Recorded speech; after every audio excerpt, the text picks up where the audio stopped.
دا د راوند تبلیغي مرکز د اوبو تالابونه دي ماشاءالله ښکلي ښکلي میان پکې ګرځي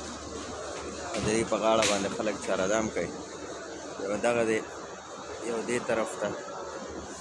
ډېره ښکلې نظاره ده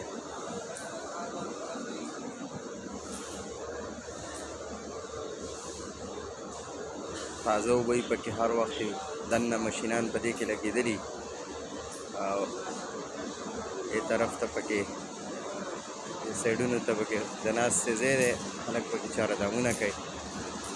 هغه مخامخ مدرسه ده د راوند تبلیغي مرکز خپله مدرسه ده ماشاءالله زرګونو طلبا په دې کې سبقونه وایي